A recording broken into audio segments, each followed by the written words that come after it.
अस्सलामु अलैकुम व रहमतुल्लाहि व बरकातुहू। वालेकुम अस्सलाम व रहमतुल्लाहि। अल्हम्दुलिल्लाह अल्हम्दुलिल्लाहिल हन्नानिल मन्नान अल्लज़ी खलक़ल इंसान व अल्लमहुल बयान वस्सलातु वस्सलामु अला रसूलिही सय्यिदिल इंसी वल जान व अला आलिही व अस्हाबिही दबिल खैरि वल इहसान। अम्मा बाद फ़अऊज़ु बिल्लाहि मिनश शैतानिर रजीम बिस्मिल्लाहिर रहमानिर रहीम।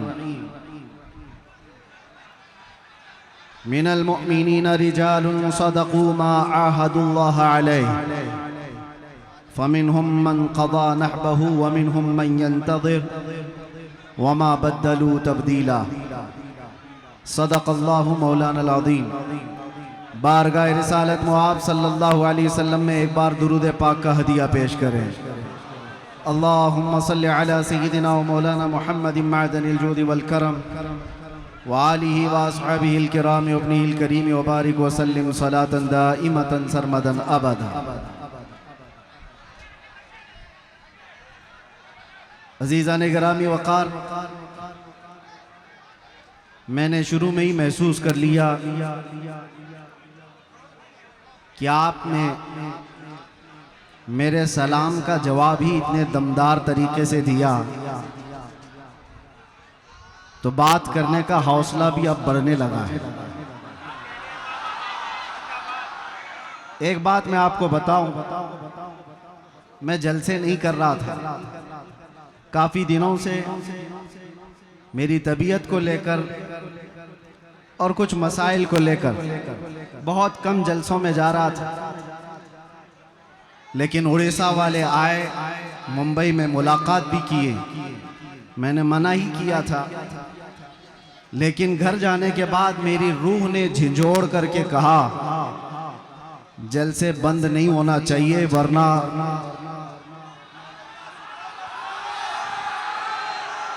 मेरी रूह ने झिंझोड़ करके ये कहा जलसे किया करो ताकि कुत्तों को पता चले शेर मरे नहीं हैं।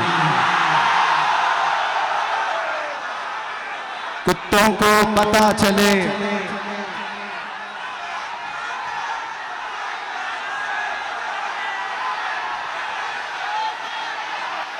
लब्बैक या रसूल अल्लाह, लब्बैक लब्बैक लब्बैक या रसूल अल्लाह, लब्बैक लब्बैक लब्बैक या रसूल अल्लाह, लब्बैक लब्बैक लब्बैक या रसूल अल्लाह।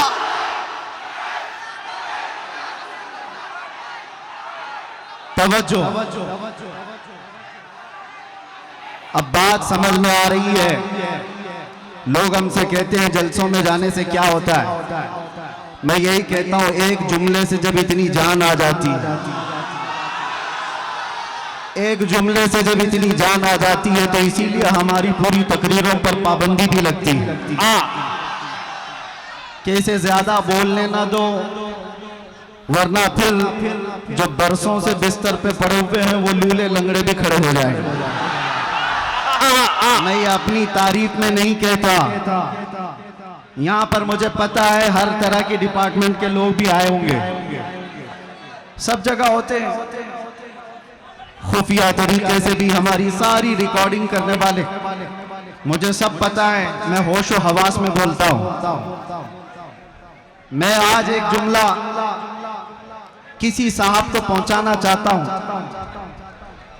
मेरे जेल में अंदर जाती ही चौकी पर पकड़कर मुझे तंज कसते हुए उसने कहा था, अच्छी तरह से हमने तुम्हें दिखा दिया, अब कितना बोलोगे। और अच्छी तरह से तुम्हारी यहां पर दुर्गत बन गई है, 6 महीने 8 महीने गुजर गए, अब इसके बाद तो ठंडे पड़ ही जाओगे। बहुतों को हमने यहाँ देखा है, आने के बाद सब गोशा नशीन हो जाते हैं। वो साहब तक मेरा पैगाम पहुंचता है तो मैं आज उनको जवाब दूंगा। तुम्हारी सोच के सांचों में ढल नहीं सकता, तुम्हारी सोच के सांचों में ढल नहीं सकता, जुबान काट लो लहजा बदल नहीं सकता। मुझे भी क्या मोम का पुतला समझते हो? मुझे भी क्या मोम का पुतला समझते हो? तुम्हारी लौ से ये लोहा पिघल नहीं सकता। क्या कहना है? जिंदाबाद। इश्क रसूल सल्लल्लाहु ताला अलैहि वसल्लम की गर्मी लेकर जो चलता है, से किस बात का खौफ है, किस बात का डर है? कल भी हम यही कहते थे, खौफ ना रख रजा जरा, तू तो है आपके मुस्तफा, तेरे लिए अमान है, तेरे लिए अमान है। आज भी हम यही कहेंगे। मैं नौजवानों को एक बात बताने के लिए आया हूं। ऐ अजीजों, मैदान में बैठकर नारे लगाना यह अलग बात है। मुस्तफा करीम सल्लल्लाहु ताला अलैहि वसल्लम से इश्क का दावा करते हो तो ये इश्क बड़े इम्तिहान भी लेता है, ये मोहब्बत बड़े इम्तिहानात लेती है। अगर उन सारे इम्तिहानात के लिए तैयार हो तो लब्बैक का नारा लगाओ, वरना सारे नारे तुम्हारे सिर्फ दिखावे के हैं। तुम्हारा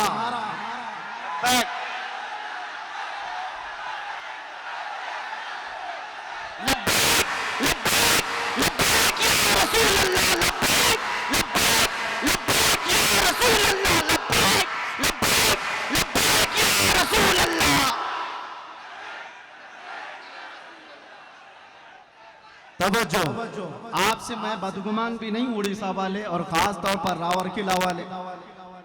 2 घंटे के मेरे सफर में हमारे साथ रकीब खान साहब ने बहुत कुछ आपकी दास्तानें सुनाई। कई लोग अंदर जाते हैं आते हैं, अंदर जाते हैं आते हैं।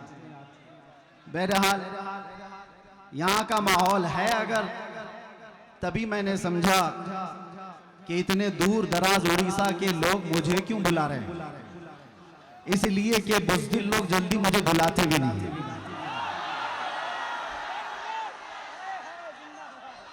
मेरे भाई, स्टेज पे बैठने से भी कई लोग कतराते हैं, वो अलग बात है।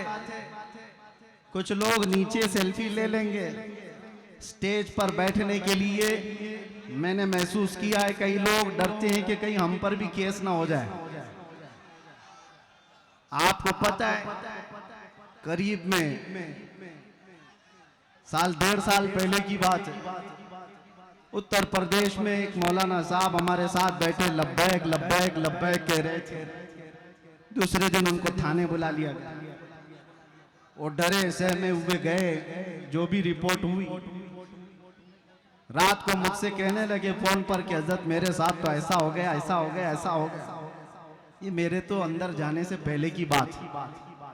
मैंने उनसे कहा था, मौलाना अभी शर्मिंदगी किस बात की है, थाने बुलाया गया तो फख्र करो, चोरी पे नहीं बुलाया गया, अपने नबी के नाम पर बुलाया गया है। क्या कहने?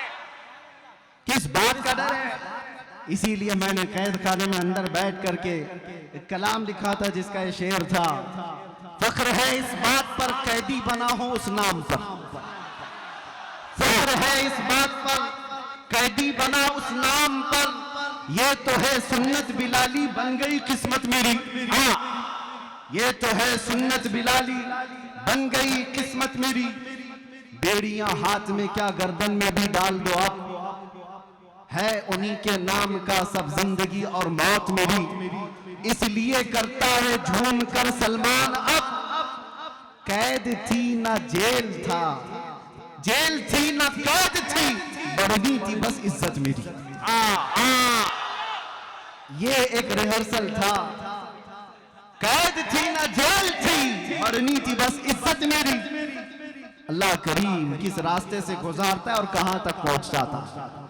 हम तफसीर पढ़ते थे कुरान अजीम में, सूरह यूसुफ को सैयदना यूसुफ अलैहिस्सलाम के भाइयों ने कुएं में डाला था, लेकिन अल्लाह करीम ने इंतजाम फरमाया, वो निकाले गए, बाजारे मिस्र में बेचे गए, फिर जेल भी गए। तकरीबन 10 साल से ज्यादा जेल काटी बगैर किसी गुनाह के, बगैर किसी जुर्म के। सबर आसान नहीं होता मेरे अजीजों। जेल के अंदर एक दिन जो साल भर के बराबर लगता है, उस नबी को याद करके बाहर रह करके वो फील नहीं कर सकते थे कि कैसा कैद काटा होगा बगैर जुर्म के। और उसके बाद वापस आते ही रब तबारक व तआला ने उनको वजीर आजम की कुर्सी पर बिठा दिया। जेल से निकले सीधे बादशाह के वजीर आजम की कुर्सी पर। ये मरहले होते हैं। रब तबारक व तआला फरमाता व कज़ालिक मक्कन्ना ली यूसुफ फिल अर्द, इसी तरह से हमने जमीन में यूसुफ को तक़वियत दी, करार दिया। ये रब के फैसले हैं।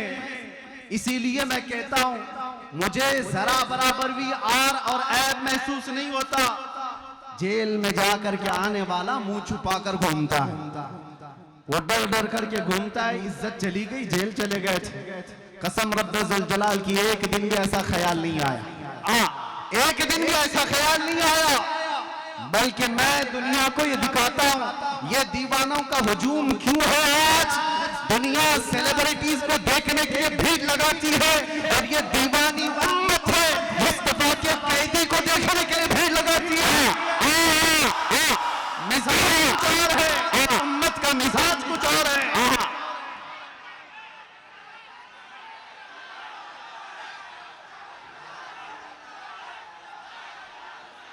इसलिए बात मैं हमेशा कहता हूं, उनकी बात करो, हर दिल पे राज करो।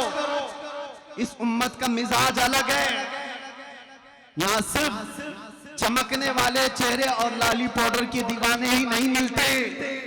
हो सकता है हमारे जवान थोड़े इंटरटेनमेंट के चक्कर में ग्लिमर की दुनिया के पीछे भाग जाते होंगे, लेकिन इनका दिल चीर करके देखो तो इस ग्लिमर को ये किसी ना किसी दिन लात मारते हैं, और फिर ये कहते हैं अपना सब कुछ गुंबद खजरा कल भी था और आज भी है। मेरे नबी से मेरा रिश्ता कल भी था, और बस इस ईमान की बका मैं चाहता हूं मेरे अजीजों, तुम्हारे सीने में ये धड़कन बाकी रहे, ये इश्क मुस्तफा की लौ जलती रहे, और तुम्हारी जिंदगी इसी तरह बरकरार रहेगी।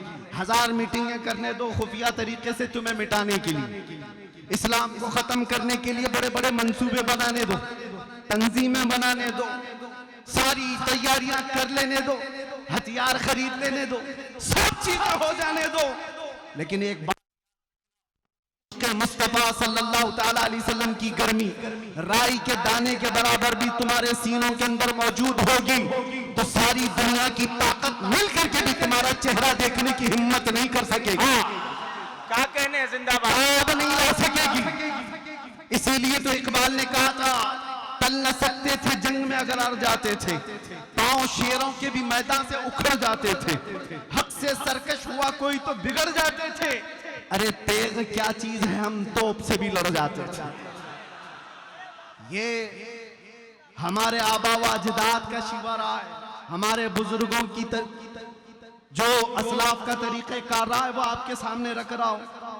आपको मैं मेरी पूरी तकरीरें छानबीन करके निकाल, वैसे तो आपसे ज्यादा तो गुजरात वालों ने निकाला है।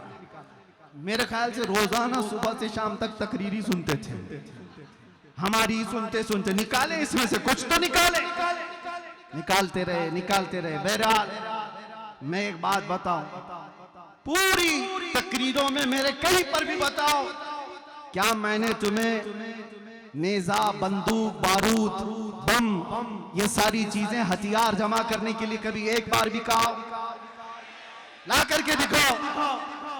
इसलिए कि हम उस गरीब नवाज के गुलामों में से हैं जो हिंदुस्तान आए थे तो गुदड़ी पहन करके आए थे, और आज लाखों दिलों पर राज करते हैं। वो कौन सा तोप लेकर के आए थे, कौन से बंदूकें उठा करके आए थे? हाँ, उस जमाने में और भी बादशाह आए थे। शिहाबुद्दीन गौरी शिकस्त खा करके वापस जा रहा था, गरीब नवाज से मुलाकात हो गई थी, 8 फकीरों की जमात आ रही थी। उसने पूछा कि कहां जा रहे हैं? बाबा ने कहा हिंदुस्तान फतह करने जा रहे हैं। जो राजे महाराजों से लड़ करके वापस जा रहा था शिकस्त खा करके, वो 8 फकीरों की जमात को देखकर कहने लगा कि आपके पास क्या है जो आप मुल्क हिंद की फतह की बात कर रहे हो? सरकार गरीब नवाज ने फरमाया, तुम में हम में फर्क ये है, तुम हथियारों पे भरोसा करते हो, हम अल्लाह की जात पे भरोसा रखते हैं। मैं आपको भी यही कहता हूं, मैंने अपनी तकरीरों में कहीं कोई चीज जमा करने के लिए नहीं कहा, रे मियां ब्लेड भी रखोगे तो आतंकवादी कहलाओगे। हमारा तो हाल यही है, हर प्लास्टिक की चाकू भी रखोगे तो कल न्यूज में आ जाएगा, कल खबर बन जाएगी कि तुम्हारे पास फला फला चीजें थी। मैं इन तमाम बातों की तरफ नहीं तुम्हें ले जाना चाहता, बस एक बात है जो तुम्हें जमीन से उठाकर आसमान तक ले जाती है। वो बात क्या है कि मोहम्मद से वफा तूने, कि मोहम्मद से वफा तूने, तो हम तेरे हैं, ये जहां चीज है क्या, लौह कलम तेरे। अहले बैत अतहार की बात है यहां पर। आज मैं आपके सामने बताऊं, यह आपका जलसा जो हर साल मुहर्रम अल हराम में फजाइल अहले बैत पर किया जाता है। कौन है वो अहले बैत? हुजूर पाक सल्लल्लाहु ताला अलैहि वसल्लम का वो घराना जिनकी अजमत की आज हम कस्में उठाते हैं, जिनकी पाकी और बुजुर्गी की बातें आज हम करते हैं। लेकिन क्या कभी आपने ये देखा कि उनकी कुर्बानियां कितनी? अहले बैत में से मौला अली करमल्लाहु वजहुल करीम शहीद है, बड़े बेटे इमाम हसन शहीद है, दूसरे बेटे इमाम हुसैन शहीद है। नीचे नस्ल में आओ, ज़ैद इब्न अली शहीद हैं। सब जुल्मन शहीद किए हुए लोग हैं। अहले बैत का पूरा घराना इस्लाम के लिए कुर्बान हुआ है। अहले बैत का तज़किरा करने से पहले होश और हवास के साथ आपसे मैं कहना चाहता हूं, दिल में अगर हिम्मत है, जिगर है, तो ये सुनो और उनका नाम लो, वरना बुज़दिलों को ये ज़ेब नहीं देता करबला की दास्तान सुनना और सुनाना। बुज़दिलों का शिवा नहीं है ये। करबला रोने धोने और मातम करने के लिए नहीं सुनाए जाते। करबला इसलिए सुनाए जाते हैं कि बुझे हुए दिलों में ईमान ताजा हो जाए, 80 साल का बूढ़ा 25 साल का जवान लगने लगे, उसके अंदर जज्बा हो हक के साथ खड़े होने का और बातिल से डटकर मुकाबला करने का। यही अहले बैत अतहार का मैसेज है हर जमाने में। मेरे अजीजों, मैं चंद मिसालें आपको दूं। सैयदना अली मुर्तदा रज़ियल्लाहु ताला अन्हु को जुल्मन शहीद किया गया कि नहीं? मस्जिद में शहीद किया गया। आपके बड़े बेटे सैयदना इमाम हसन मुज्तबा रज़ियल्लाहु ताला किस बात पर? जहर देकर के शहीद किया गया है। एक बार नहीं, 5 बार जहर दिया गया था। इमाम हसन की अंतड़ियां कट करके मुंह से बाहर आती थी। ये रसूलुल्लाह के नवासे की बात कर रहा हूं। और मेरे आका सल्लल्लाहु ताला अलैहि वसल्लम के दूसरे नवासे सैयदना इमाम हुसैन, उनका वाकया तो पूरी दुनिया भर में ऐसा मशहूर है जैसे सूरज की रोशनी मशहूर है। उम्मत मुस्लिमा क्या, दूसरे गैर मज़ाहिब वाले भी जानते हैं इमाम हुसैन की शहादत को। 22,000 का लश्कर 82 लोगों से कैसे लड़ रहा था। भूखा और प्यासा रख करके उनको तड़पाया जा रहा था। एक एक बच्चे को शहीद करके, अरे 6 महीने के बच्चों को भी नहीं छोड़ा गया। ये शहादत के वाकयात सुने हो कि नहीं सुने हो? ये अहले बैत की कुर्बानियां मैं तुम्हारे सामने रख रहा हूं। वो इसलिए रख रहा हूं कि अहले बैत का नाम लेते हो तो फिर घर में गर्म रोटियां और मुर्ग खा करके दीन की बात करना, ये अहले बैत की मोहब्बत नहीं। तुमसे कुर्बानियां मांगी जाएंगी। अगर तुम सच्चे मुहिब्बे अहले बैत हो, हर जमाने के यजीद के साथ लड़ने की ताकत भी होनी चाहिए। हर फितनों के बादशाह से मुकाबला करने की ताकत होनी चाहिए। आपको पता है इमाम हुसैन मुज्तबा रज़ियल्लाहु ताला अन्हु अपने जवान बेटों के साथ शहीद हुए हैं करबला के मैदान में। बचा कौन था? सिर्फ इमाम ज़ैनुल आबिदीन बेटों में। और उसके बाद आपकी औलाद हुई। इमाम ज़ैनुल आबिदीन के बेटे थे सैयदना ज़ैद, जो इमाम बाकर के भाई हैं। सिर्फ और सिर्फ 40 साल की उम्र में वक्त के बादशाह, उसके फितनों के मुकाबिल में आपने अलल ऐलान लोगों को जगाना शुरू किया। रसूलुल्लाह के घर वालों की आदत ही ये, वो दीन इस्लाम पर कभी धब्बा बर्दाश्त नहीं कर सकते। आज भी होना यही चाहिए। जो सादाते किराम हैं, गद्दी नशीन हैं, उनकी कुर्बानियां भी दी जाएंगी। और अगर वो बाहर आकर अवाम में बेदार करने का जज्बा नहीं रखते तो फिर आपकी तरफ से भी लोग सवालिया निशान उठाएंगे। एक तरफ तो रसूलुल्लाह का घराना, सबसे बड़े सज्जादा नशीन तो इमाम हुसैन, उनसे बड़ा कौन है, लेकिन अपना पूरा खानदान लेकर के मैदान में आए। चाहते अगर वो तो अपना घर बचा करके यजीद की तरफ से हर महीने इनाम भी ले सकते थे, मनसब भी मिल सकता था, कोई किसी शहर का गवर्नर भी बनाया जाता। लेकिन आपका मकसद सियासत हासिल करना ही नहीं था, खिलाफत हासिल करना ही नहीं था। आपका मकसद यह था कि क़यामत तक आने वाले मुसलमान कभी किसी जालिम को इमाम तस्लीम ना करें। यह हुसैनी मिजाज है। आज हम अपनी मस्जिदों में क्या किसी शराबी को इमाम बनाते? क्या किसी चोर को इमाम बनाते? नहीं बनाते। ये दिया हुआ मिजाज इमाम हुसैन का। अगर वो इमाम मान लेते यजीद को तो हम भी कहते हमारी मस्जिद का इमाम चोर जानी हो जाए तो क्या फर्क पड़ता है, रसूलुल्लाह के नवासे जब उसको इमाम मान सकते हैं। इस मिजाज को वहीं पर खत्म किया गया था।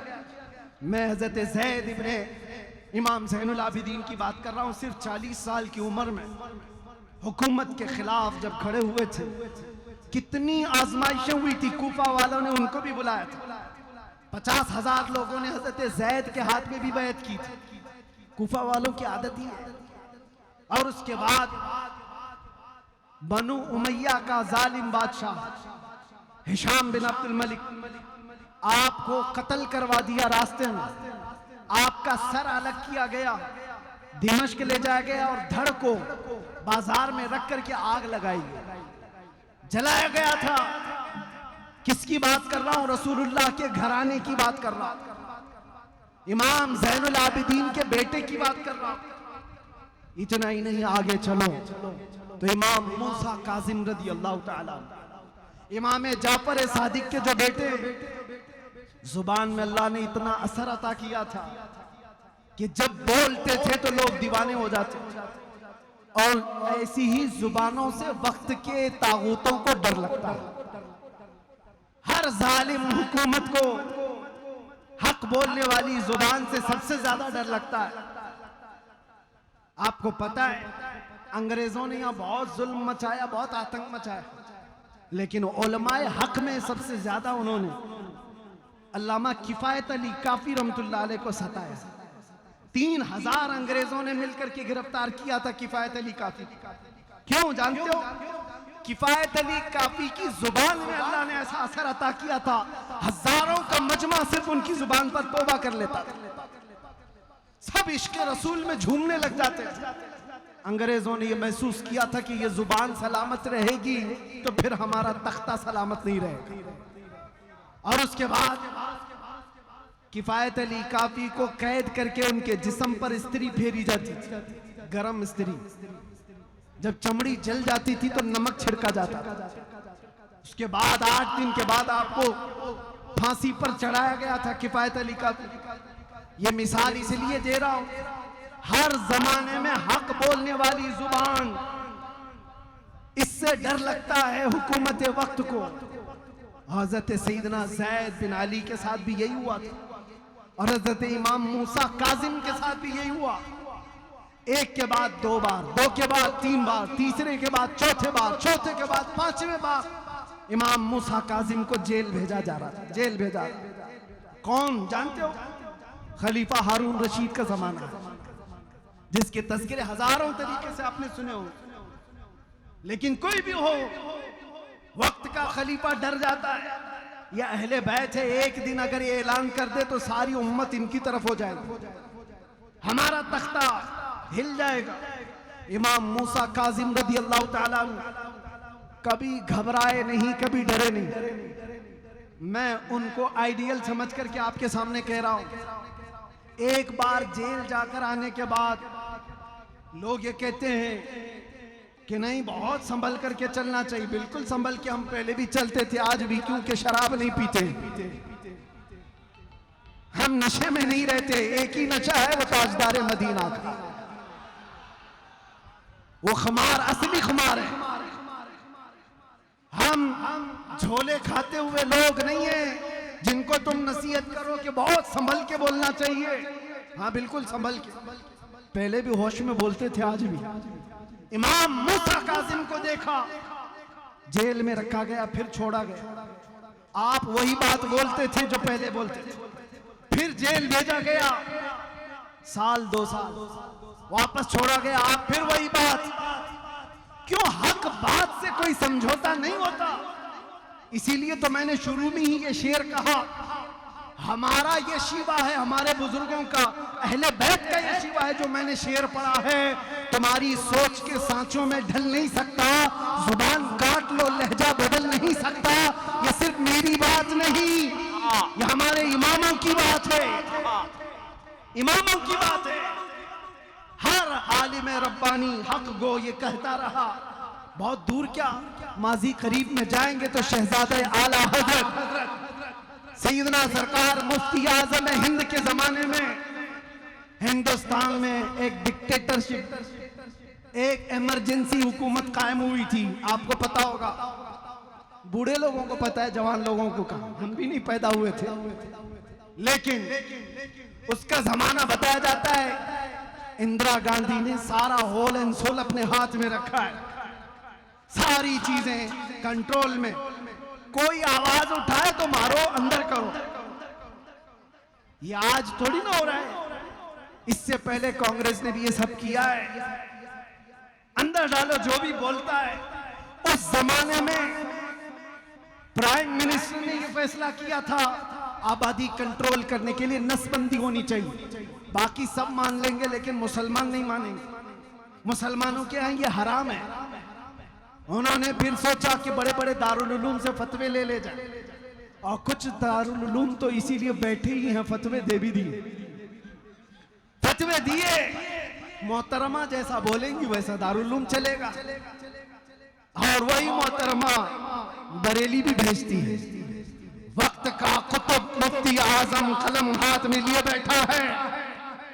सवाल है हुकूमत वक्त की तरफ से नसबंदी के सिलसिले में कि हुकूमत ने कंपलसरी कर दिया है, लाजिम कर दिया है, कुछ तो मसलहत का बीच का रास्ता निकाला जाए। मुफ्ती आजम हिंद ने कहा 1400 साल क्या 14,000 साल भी हो जाए, शरीयत मुस्तफा में एक बाल बराबर भी तब्दीली नहीं आ सकती। कल भी नसबंदी हराम थी, आज भी नसबंदी हराम है। जानते हो मुस्तफा रजा का ये फतवा मुफ्ती आजम का जब निकला था तो प्रेस तक जला दिया गया था बरेली का। जहां से ये फतवा छप करके आया था वो प्रेस जला दिया गया। जो फतवा चिपकाने के लिए दीवारों पर जाते थे उनको पकड़कर कैद किया गया। हालात बड़े बेकाबू थे। मुफ्ती आजम के पास कुछ मुरीदीन ने आकर के कहा था कि सरकार अब क्या होगा, हुकूमत बहुत सख्त एक्शन ले चुकी है। आपने फरमाया होश के नाखुन लो, शरीयत मुस्तफा की बात कर रहे हो, फतवा नहीं बदलेगा, हुकूमत बदल जाएगी।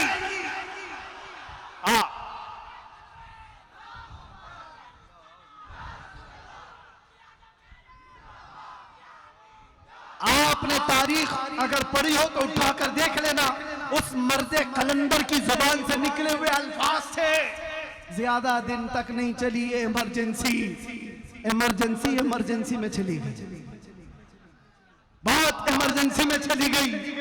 और उसके बाद आज क्या हाल है बेचारे, इधर से कोई उठाए तो उधर का हाथ टूट जाए, उधर का हाथ पकड़ो तो इधर का पांव टूट जाए, यह हाल है। मैं आपसे कहता हूं एक बात हमेशा याद रखो, उस जमाने में भी मौलवी थे, मौलाना थे, बहुत सारे लोग थे जो उनकी हाँ में हाँ मिला करके मसलहतों की बात कर रहे थे। आज मुझे भी कहते हैं हालात बड़े नाजुक हैं, आप क्या बारूद के ढेर पर उम्मत को लाकर खड़ा करना चाहते हैं? जरा संभल के बोलिए। मैं उनसे कहता हूं याद रखना, बातिल के तलवे चाटने वालों की तारीख नहीं लिखी जाएगी, आंखों में आंखें मिलाकर बात करने वाले की तारीख क़यामत तक जिंदा रखी जाएगी।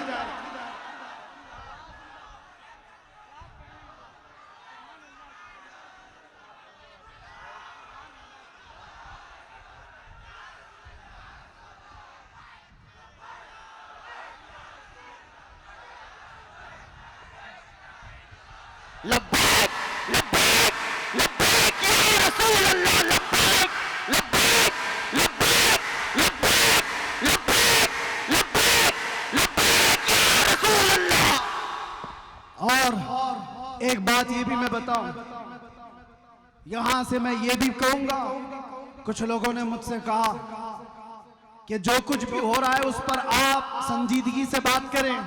बिल्कुल, हम बहुत संजीदगी से बात करते हैं, बहुत संजीदगी से बात करते हैं, लेकिन लहजा अगर थोड़ा सख्त होता है तो सिर्फ इस बात पर कि हमारे मुर्शिदों ने, हमारे असातिज़ा ने हमें ये तालीम दी है, बेटा जुबान हमेशा नरम रखना, दिल हमेशा, जुबान मीठी रखना, दिल नरम रखना, दिमाग ठंडा रखना।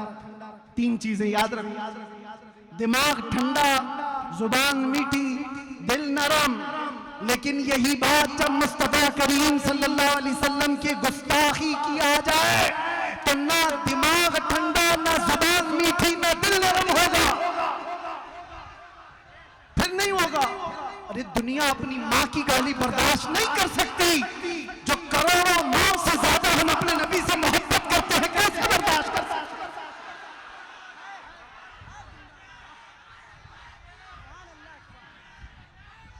आज फिर पर उठाना शुरू कर दिया अगर किसी ने, और उनको ये लगता है कि हम नहीं बोलेंगे तो सुनो, तुम फिल्म बनाने की कोशिश कर रहे हो, हुजूर की शान में गुस्ताखी करते हुए कोई फिल्म बनाए, कोई कार्टून बनाए, कोई मैगजीन छापे, कोई ट्विटर पर कहे, कोई सोशल मीडिया पर बकवास करे, और तुम्हें लगता है कुछ नहीं होगा।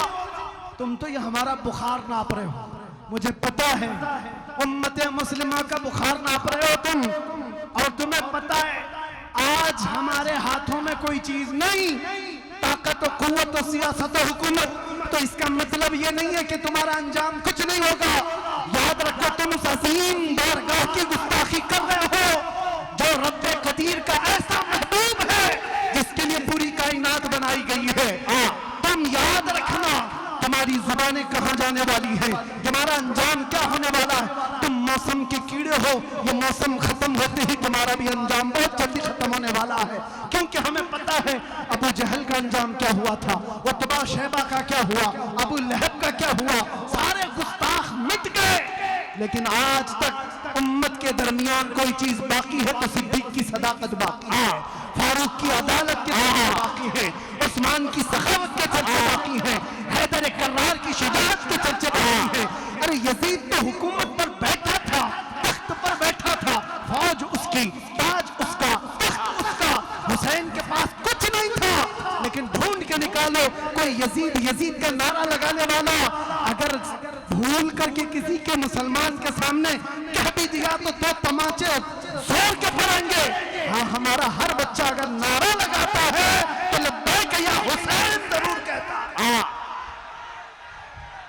वो कैसी हुसैनियत है जो 1400 साल के बाद भी ठंडी नहीं होती।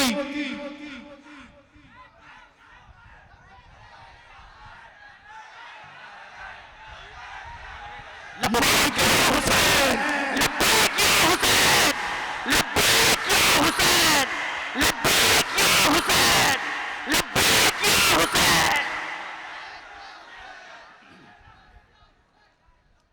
कुछ लोगों को यहां मैं ये बता दूं, क्यों मियां तुम लब्बैक लब्बैक क्यों कहते हो, क्यों कहते हो?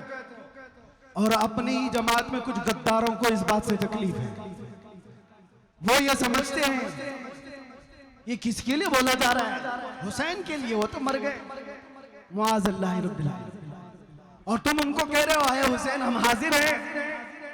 तुमने समझा ही नहीं हुसैन को। वो जो टुकड़े तुमने मैदान करबला में देखे, जाओ जरा जुबान खोलो, कुरान भी तुम्हें थप्पड़ लगाएगा, ला तक़ूलू लिमन युक़तलु फी सबीलिल्लाहि अमवात, अल्लाह की राह में जो मारे जाए उन्हें मुर्दा ना कहो, वो जिंदा है। तुम्हें उसका शऊर नहीं। एक बात मैं आपको बताऊं मेरे अजीज, मरने से कभी डरना मत। मौत आएगी कि नहीं आएगी? अरे मुसलमान के लिए मौत तोहफा है। इधर आंख बंद हुई, उधर मुस्तफा की जियारत। डरे वो जिसकी आंख बंद होने के बाद जलना है, जलना है, जलना है, जलना है। इधर आंख बंद हो, उधर मुस्तफा की जियारत हो, उसके लिए तोहफा नहीं है तो और क्या है? मौत खौफनाक हादसा नहीं, खूबसूरत तोहफा। अल मौत जस्रुन यूसिलुल हबीब इलल हबीब। मौत एक ब्रिज का नाम है, एक हबीब को दूसरे हबीब से मिला दे। अब आपको मैं एक बात कहूं, कुरान का फलसफा तो समझो। एक जगह कुरान कहता है इन्नका ला तुस्मिउल मौता वला तुस्मिउस सुम्म दुआ। ऐ रसूल आप इनको नहीं सुना सकते, ये मुर्दा हैं। किसको कह रहा है कुरान? अबू जहल, उतबा, शहबा, ये जो जिंदा थे जमाने में, खा रहे हैं, पी रहे हैं, उठ रहे हैं, बैठ रहे हैं, बाजार में जा रहे हैं, सबसे बातचीत कर रहे हैं, और कुरान कहता है ये मुर्दा है। ऐ रसूल आप इनको नहीं सुना सकते, ये गूंगे बहरे मुर्दा है। और एक तरफ मैदान करबला, मैदान उहद, मैदान खंदक, मैदान बदर टुकड़े हो चुके हैं सहाबा के, और कुरान कह रहा है ला तक़ूलू लिमन युक़तलु फी सबीलिल्लाह, इनको मुर्दा मत कहो, इनके टुकड़े हो गए। कुरान कहता है इनको मुर्दा ना कहो, और जो चल फिर रहे हैं उनको कह रहा है ये मुर्दा है। क्या है? चल रहा है, फिर रहा है, बोल रहा है, चल रहा है, वो मुर्दा है, कट गया है टुकड़ों में, वो जिंदा है। कुरान का फैसला क्या है? यहां से मैं समझाना चाहूंगा, मौत तो हयात चलने फिरने का नाम नहीं, ये हयात सिर्फ चलने फिरने का नाम नहीं, और मौत सिर्फ और सिर्फ रूह निकल जाने का नाम ही नहीं। कुरान के फलसफे के मुताबिक इश्क़ रसूल में जो मर जाता है वो जिंदा है, और बेइश्क़ मुस्तफा जो चलता फिरता रहे वो मुर्दा है। वो मुर्दा है।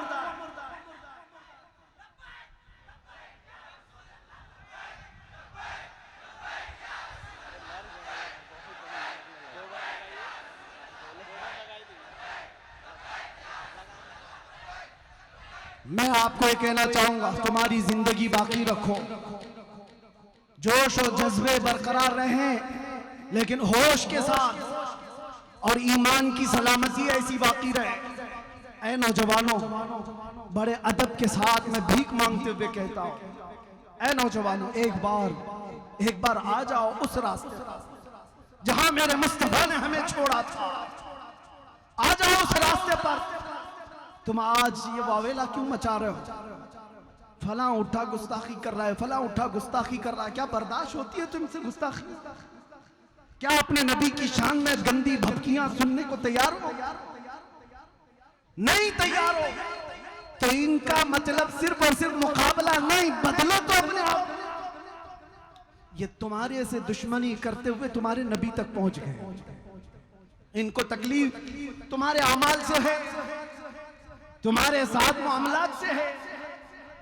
अगर किसी का किरदार ऐसा हुआ कि उसकी वजह से उसके नबी को गाली दी गई, तो उससे बड़ा बदनसीब कौन हो सकता? क्या अपने आप को अब तक ऐसे ही बदकिरदारी में रखे रहोगे? बदलो तो मेरे अजीज। ऐ नौजवानों, बदलने का वक्त आ चुका है। आ जाओ वो गाने बाजे तमाशाओं से बाहर, ग्लिमर की दुनिया से निकल आओ। अल्लाह ने तुम्हें जिंदगी दिन भर इंस्टाग्राम फेसबुक पे मुजरे करने के लिए नहीं दी है। हर कोई रील्स बनाते हुए लड़के लड़कियां बन गई, लड़कियां लड़के बनने लग गए। नौजवानों को इस दुनिया ने कहां तक पहुंचा दिया? बीच का आदमी बना दिया है। कितने तो ऐसे हैं जो मुजरे करते करते अपनी मर्दानगी भूल गए। इनको पता ही नहीं है, चूड़ियां भी पहन लिए, बालियां भी पहन लिए। नौजवानों, होश तो लो, तुम उम्मत मुस्तफा हो जिसको कुरान खैर उम्मत कह रहा है। तुम सबसे बेहतरीन उम्मत हो, सबसे बेहतरीन उम्मत। आज चूड़ियां पहनेगी, बालियां पहनेगी, चोटियां रखेगी, फटी जीन्स पहन करके अपने जिस्मों का तमाशा करेगी। खैर उम्मत ये नहीं है।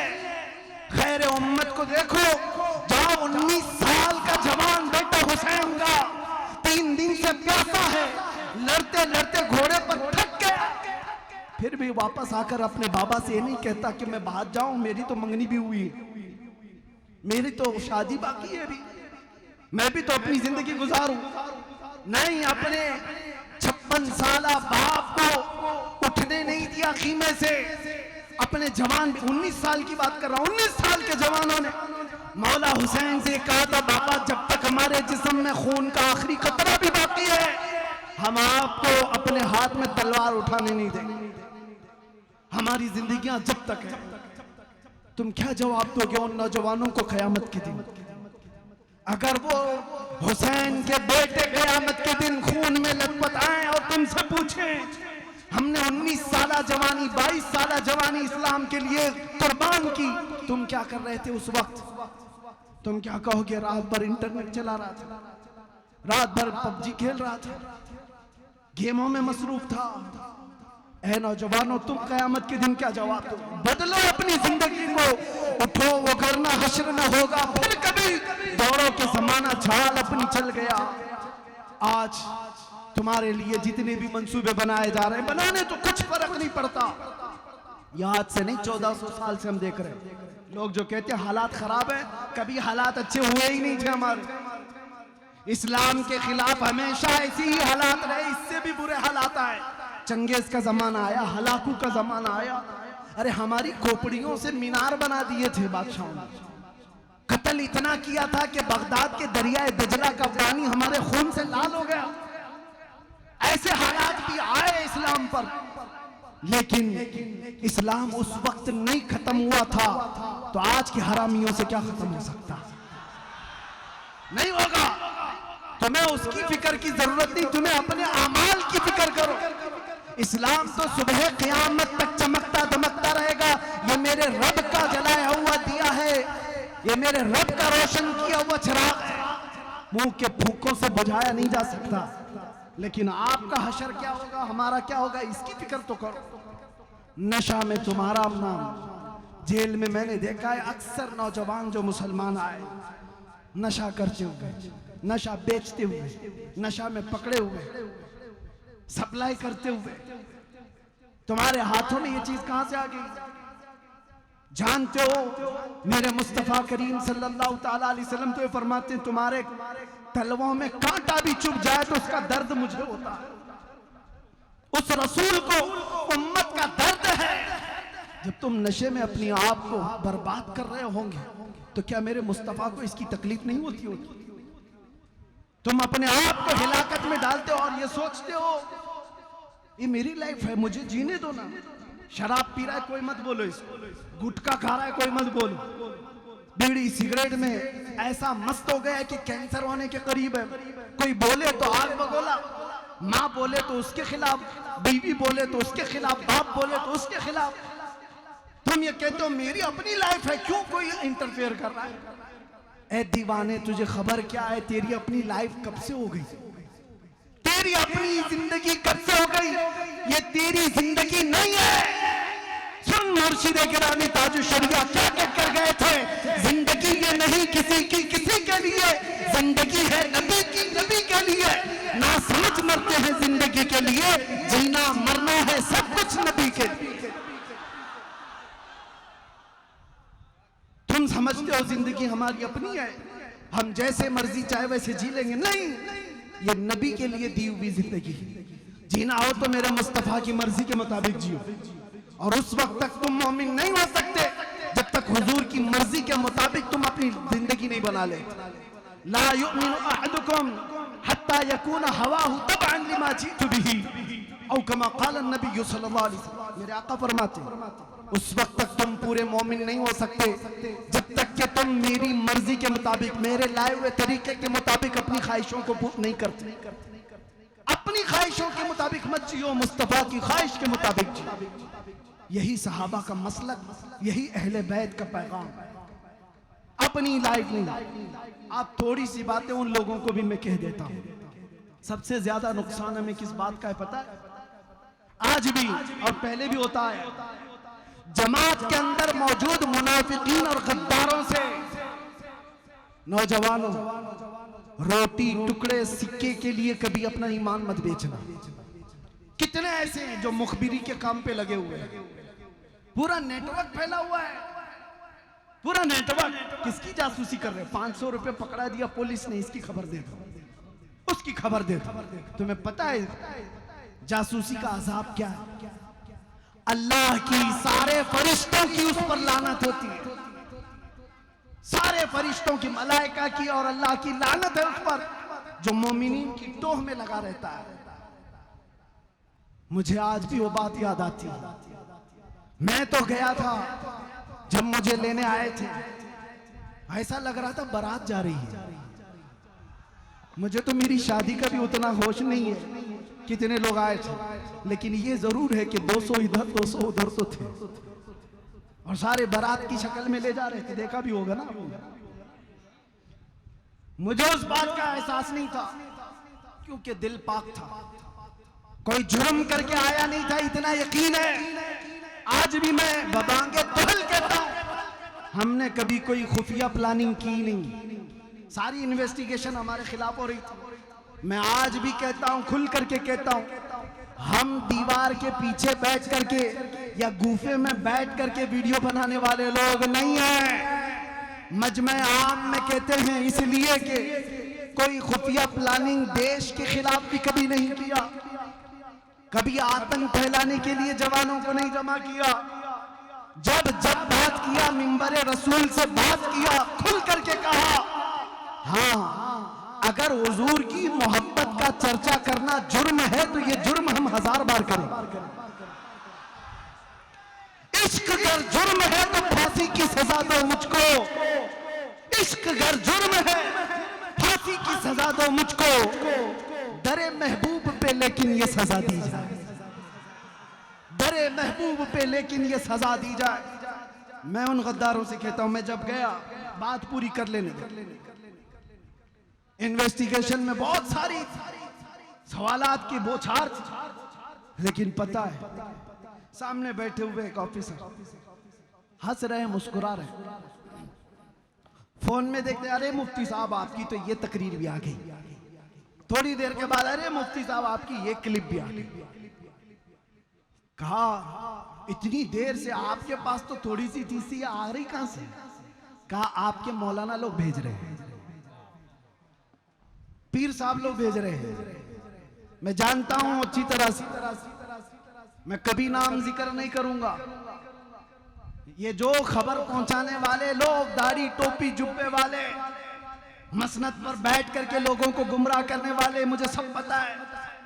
तुम जो खबरगिरी कर रहे थे, मैं नाम जाहिर नहीं करता, कयामत के दिन के लिए रखा हूं। इंशाअल्लाह देखेंगे कयामत का दिन जब कायम होगा, तुम किसके साथ खड़े रहोगे और हम किसके साथ खड़े रहेंगे। सुभान अल्लाह, सुभान अल्लाह। तुम क्या समझते हो? खबर दे करके मुसलमानों की, मेरी खबर दे रहे, इस पे भी पकड़ो मुफ्ती को, इस पे भी पकड़ो मुफ्ती को, क्लिप भेज भेज करके तुम वरगला रहे हो। साहब ऑफिसर वो खुद कह रहा है, मुफ्ती साहब आप डरो मत, आप घबराओ मत। ऐसे बहुत लोग हमारे पास, ऐसे बहुत लोग हैं। हम तो अपना वही काम करेंगे जो कानून की रूह से चलेगा, मुझे उससे आपत्ति नहीं है। उस ऑफिसर ने अपना काम किया होगा, लेकिन सवाल यह है, दाढ़ी टोपी रख करके जिनके नाम हमारे पास आए थे, जिनको तुम खबरें दे रहे थे, मैं उनसे पूछता हूं, तुम किस नबी का कलमा पढ़ते हो? जानते हो जब एक आदमी हुजूर की इज्जत की खातिर गया है, तुम उसके लिए कहते हो जल्दी मत छोड़ना इसको बाहर, जल्दी मत छोड़ना। अरे जालिम, मौत तो हयात तुम्हारे हाथ में नहीं है, कहते बंद भी तुम्हारे हाथ में नहीं है। मुझे अच्छी तरह से पता था, मैं जा रहा हूं अंदर, मौत के बाद भी निकल सकता हूं, लेकिन ये यकीन था मेरे मुस्तफा जब तक चाहे अंदर बिठाएंगे और जब तक न चाहे तुम पूरी ताकत लेकर के भी मुझे एक मिनट के लिए रोक नहीं सकते। सुभान अल्लाह। नारे तकबीर, नारे रिसालत, मुफ्ती सलमान अजहरी साहब क़िबला, लब्बैक लब्बैक लब्बैक या रसूल अल्लाह, लब्बैक लब्बैक लब्बैक या रसूल अल्लाह, लब्बैक। एक शेर हजरत के नाम, मर्द हक बातिल से हरगिज़ खौफ खा सकता नहीं, सर कटा सकता है मगर सर झुका सकता नहीं। कत्ले हुसैन, अरे कत्ले हुसैन असल में मर्ग यजीद है, इस्लाम जिंदा होता है हर करबला के बाद। लब्बैक लब्बैक या रसूल अल्लाह, लब्बैक लब्बैक। माशाअल्लाह, बहुत खूब। आपके इस तैयार में इसलिए इतना जज्बा आ गया, दर्द होता है मेरे अजीजों। मैं इतने जज्बे के साथ बोलने का सिलसिला भी वैसे रोक चुका हूँ। तबीयत अगरचे संभल नहीं पाती, 8 महीने पत्थरों पर सुलाकर मेरी कमर जो तुमने तोड़ दिया और उन्हें लगता है कि टूट गया, मेरे अजीजों, जिस्म टूटने से जुबान नहीं टूटती है। क्या और जुबान टूट जाए, होश नहीं टूटता, और होश टूट जाए तो ईमान कभी नहीं टूटता। सुभान अल्लाह। वो तो मेरे नबी का दिया हुआ है, वो संभाला हुआ आमिना के लाल का है। और मैं उनसे कहता हूँ, नबी के नाम की रोटियां खाने वाले, नबी के नायब और नबी के आशिकों के साथ गद्दारी ना करो, गद्दारी ना करो। अनकरीब तुम्हारे पूरे चूल्हे हिलाए जाएंगे। तुमने जो मुनाफिकत की है, इस्लामी लिबास पहन करके जो जितने भी गद्दार मुनाफिक हैं, आप देखना, याद रखना, चंद दिनों के बाद ये ऐसे बेनकाब होंगे कि अल्लाह तबारक व तआला जलील और रस्वा करके इनको मारता है। ये कानून फितरत है। जो इधर इस तरह की हरकतें करते हैं वो बहुत जल्दी रुस्वा होते हैं, जिसको आम मुहावरे में हम क्या कहते हैं, धोबी का कुत्ता न घर का न घाट का। ये होगा। और हमने नहीं देखा है लखनऊ का वो कुत्ता जो धर्म बदल लिया था, नाम भी बदल लिया था, कहाँ चला गया? 2 साल हो गए, दिखता ही नहीं। सारे मीडिया वाले हौत कुर्सी पे बिठाते थे, साहब आप तो धर्म परिवर्तन करके आए हो, मुसलमानों को वरगलाने के लिए कि एक बदला तो हजारों बदलेंगे। उसको देखकर तो कोई कीड़ा भी नहीं बदलता। उसने सोचा होगा कि बदल करके बहुत फेम मिल जाएगा, शोहरत मिल जाएगी। अरे 6 महीने के बाद उन्होंने भी लात से मार के निकाल दी। वो पंडित तुम्हें कहां पालेंगे? तू वैसे ही बदला हुआ आदमी जो अपने दीन का नहीं रहा, वो हमारा क्या रहेगा? छोड़ दिया गया।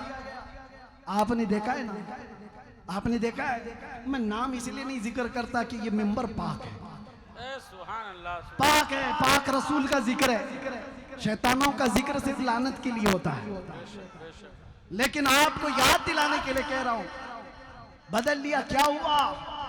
क्या इस्लाम में खलबली मच गई? हर कोई बदलने लग गया? कुछ नहीं हुआ। बुरा तो तेरा हुआ। 100 साल पहले बरेली के इमाम ने कहा था, मुस्तफ़ा करीम सल्लल्लाहु अलैहि वसल्लम के दरबार की तरफ देख करके, या रसूल अल्लाह, जो तेरे दर से यार फिरते हैं, दर बदर यूं ही खार फिरते हैं, दर बदर यूं ही खार फिरते हैं। जो हुजूर का नहीं हुआ वो किसी का नहीं हो सकता।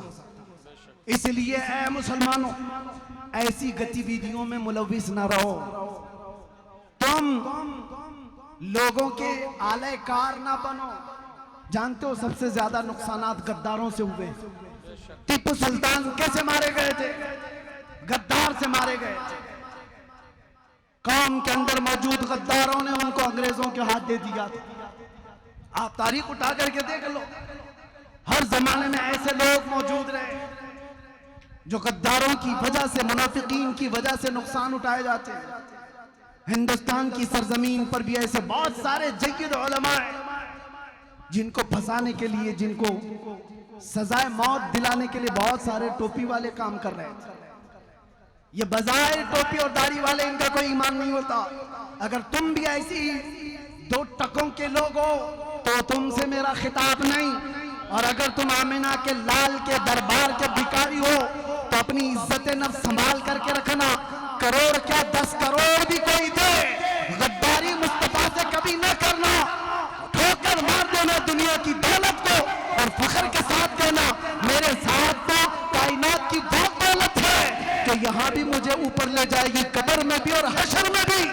और फिर ये पुकार कर दुनिया से ये कहना, बतला दो गुस्ताख नबी को, गैरत सुन्नी जिंदा है, उनके नाम पे मर मिटने का जज्बा कल भी था, कल भी था, कल भी था। लब्बैक या रसूल अल्लाह, या रसूल अल्लाह, लब्बैक या रसूल अल्लाह, लब्बैक या रसूल अल्लाह। रावर किला के तमाम मुसलमान खुश रहे, आबाद रहे। मुजाहिद मिल्लत की ये सरजमीन पर हमेशा मुजाहिद पैदा होते रहे। आखिर दावाना अल्हम्दुलिल्लाहि रब्बिल आलमीन। अस्सलाम वालेकुम। माशाअल्लाह, जान है इश्क़ मुस्तफ़ा, रोज फजू करे खुदा, जिसे हो दर्द का मजा वो नाज़े दवा उठाए क्यों। माशाअल्लाह, सुभान। खड़े हो जाएं, सलाम पढ़ लें। मुस्तफ़ा जाने रहमत पे लाखों सलाम, शम्ए बज़ में